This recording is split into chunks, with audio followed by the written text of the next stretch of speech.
पतरोर्गलितं फलम् शुकमुखादमृतद्रवसंयुतं पिबत भागवतं रसमालयं मुहुरहो रसिका भुवि भावुका।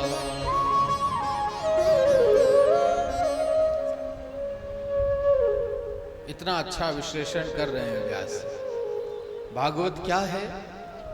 कहा वेद रूपी कल्प वृक्ष का पका हुआ फल है।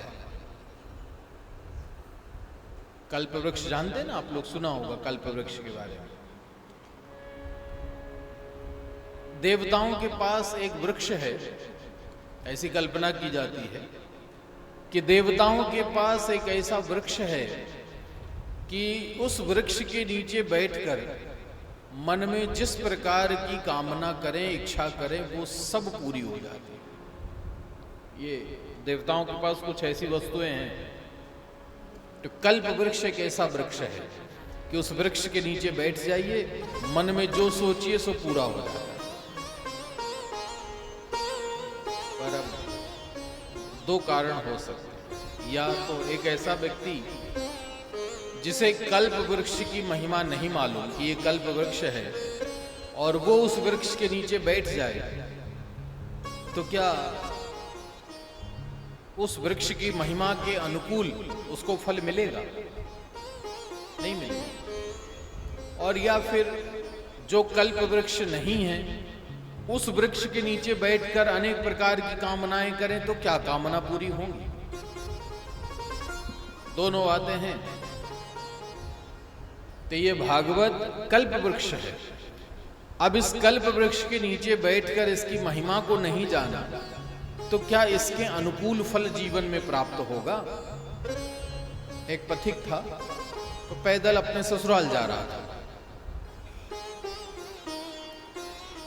चलते चलते बहुत थक गया, भूख प्यास से व्याकुल हो गया।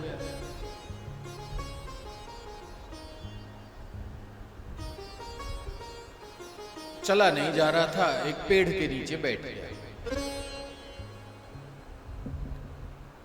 अब मन में सोचने लगा कि इतनी जोर से प्यास लगी है कि यदि थोड़ा पानी नहीं मिला तो प्यास के कारण यहीं मर जाऊंगा। संयोग देखिए कि जिस वृक्ष के नीचे वो बैठा था वो कल्प वृक्ष था।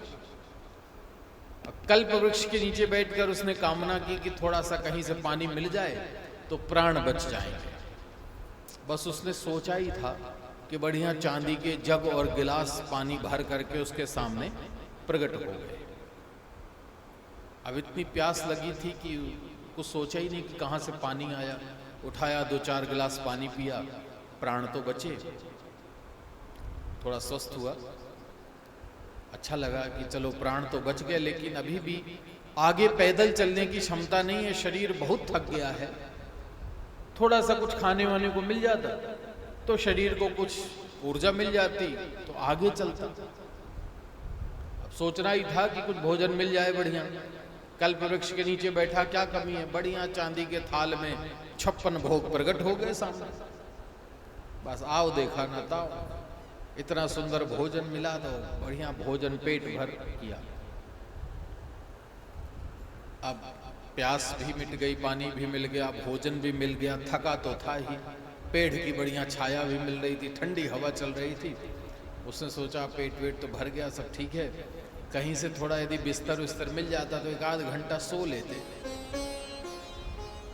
कल्प वृक्ष ही है, क्या कमी? बढ़िया गद्दा चद्दर प्रकट हो गए, गद्दा बिछाया, ऊपर से बढ़िया मखमल का चादर बिछाया, तकिया लगाई, 1 घंटा सोया, बड़े आनंद से नींद हुई।